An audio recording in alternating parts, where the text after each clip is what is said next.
Saudara, perjalanan hidup mantan Menteri Pendidikan Nadiem Makarim benar-benar jungkir balik setelah Majelis Hakim Tipikor menjatuhkan vonis berat dalam skandal korupsi. Nasib Nadiem berbalik 180 derajat dari puncak popularitas sebagai simbol inovator anak muda Indonesia dan pengusaha sukses. Nadiem kini harus menghadapi kenyataan pahit, merasakan dinginnya lantai penjara karena divonis bersalah dalam kasus korupsi pengadaan Chromebook. Pada awal dekade 2010-an, nama Nadiem Makarim jadi representasi dari mimpi anak muda. Pria keturunan Minang Arab ini merupakan lulusan dari Harvard University. Kiprahnya bersinar di dunia startup. Dengan tangan dingin Nadiem Makarim, Gojek berhasil melebarkan sayap ke negara tetangga di Singapura, Vietnam, Thailand. Kerja kerasnya membuat Gojek saat itu jadi satu-satunya startup yang memiliki nilai ekonomi di atas 10 miliar dolar Amerika.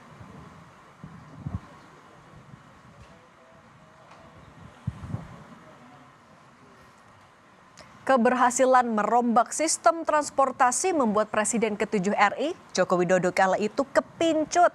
Pada tahun 2019, di usianya yang baru 35 tahun, Nadiem dipercaya Joko Widodo untuk masuk dalam kabinetnya. Nadiem ditunjuk untuk mengisi posisi sebagai Menteri Pendidikan dan Kebudayaan periode 2019-2024 dengan harapan membawa era baru pendidikan di Indonesia.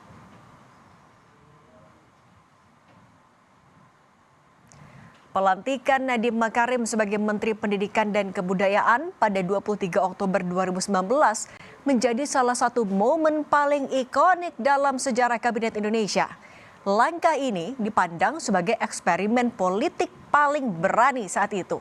Saat resmi dilantik, Nadiem menyatakan bahwa ia meninggalkan zona nyamannya di industri startup semata-mata demi memenuhi panggilan negara untuk memodernisasi masa depan generasi muda Indonesia.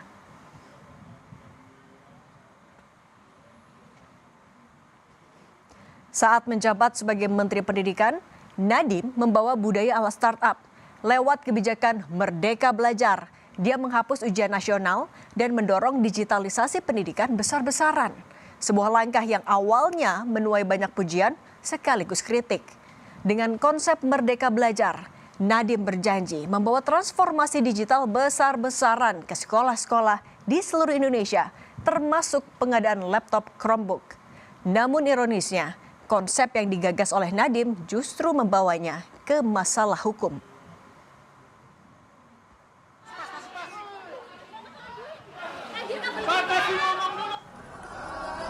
Titik balik kehidupan Nadiem terjadi ketika Kejaksaan Agung mencium adanya ketidakberesan dalam proyek massal pengadaan laptop Chromebook dan Chrome Device Management di era Nadiem menjabat sebagai Mendikbudristek.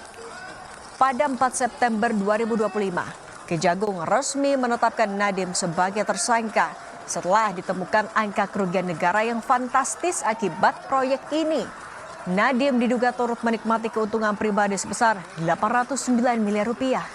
Skandal ini seketika meruntuhkan citra Nadiem dari menteri ke kursi pesakitan.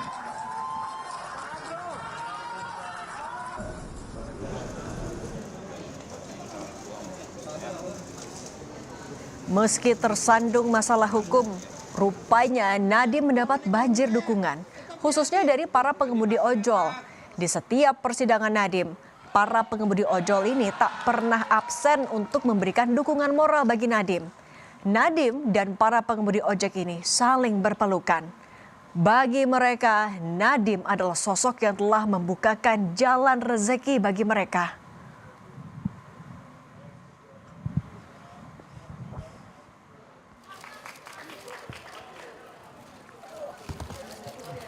Sebelum vonis, para pendukung beserta sopir ojek online memberikan mawar kuning kepada terdakwa Nadiem Anwar Makarim sebagai bentuk dukungan untuk Nadiem menghadapi vonis hakim. Menerima mawar kuning ini, Nadiem tak kuasa menahan haru dan memeluk salah satu pengemudi ojek online itu.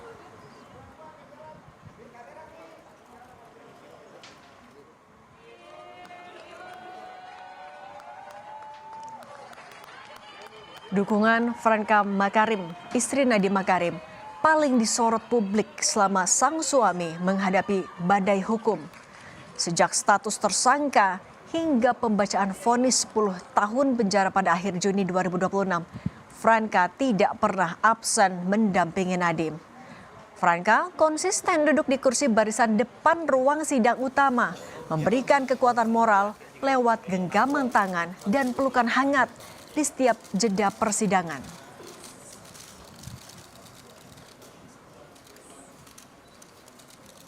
Pengadilan Tipikor Jakarta menjatuhkan hukuman vonis 10 tahun penjara dan denda 1 miliar rupiah. Hakim menyatakan Nadiem bersalah dalam kasus korupsi pengadaan laptop Chromebook dan menjatuhkan pidana tambahan berupa uang pengganti senilai 809,59 miliar rupiah. Putusan majelis hakim dalam sidang perkara Nadiem ini ternyata tidak bulat.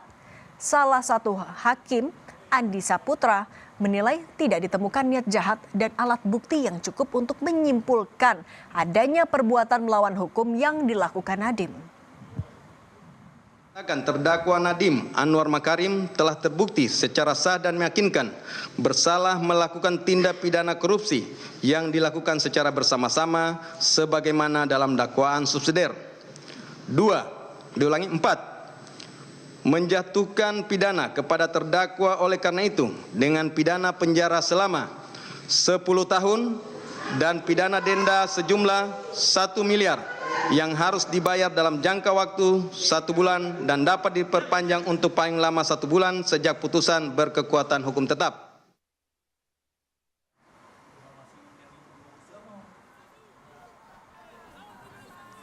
Nadiem Makarim tak kuasa menahan tangis saat menyampaikan pernyataan usai divonis 10 tahun penjara dalam kasus korupsi pengadaan laptop. Nadiem kecewa karena setelah setahun ia membuka kebenaran di meja persidangan, namun tak ada artinya.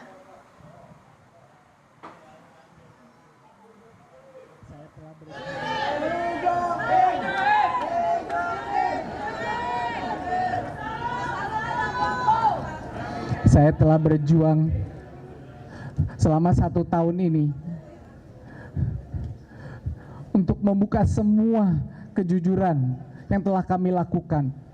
Semua niat baik yang telah saya dan tim saya lakukan di masa kementerian sudah kita jelaskan. Tapi seolah-olah tidak ada artinya.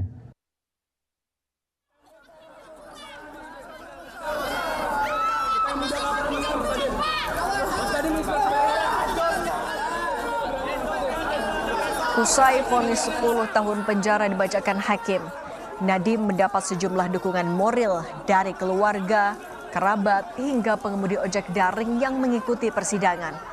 Kerabat berharap vonis 10 tahun penjara yang dijatuhkan hakim tidak membuat Nadiem menyerah mencari keadilan.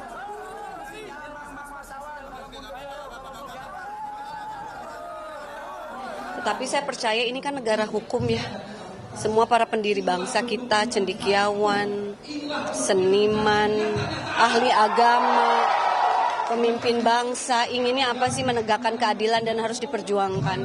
Jadi saya yakin Nadiem punya iman yang kuat ya, punya kecerdasan juga dan punya kebijaksanaan.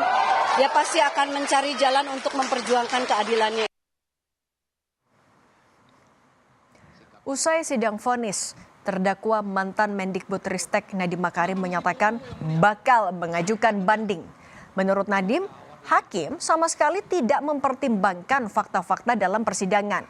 Menurutnya, hanya Hakim Andi Saputra yang melihat secara jernih kasus ini sehingga mengajukan dissenting opinion untuk membebaskannya.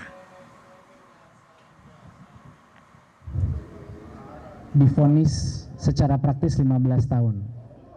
Karena saya dituntut uang pengganti 809 miliar yang saya tidak punya. Mereka tahu itu. Dari laporan hasil kekayaan saya di akhir saya menjabat, saya tidak punya uang sebanyak itu dalam bentuk apapun.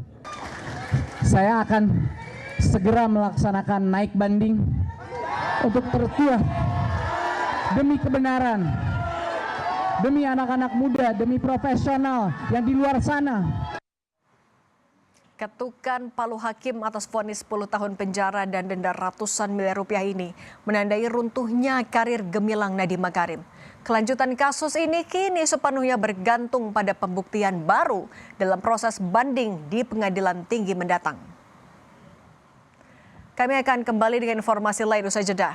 Warga Iran mengikuti prosesi awal pemakaman nasional mendiang pemimpin tertinggi Iran, Ayatollah Ali Khamenei di Teheran.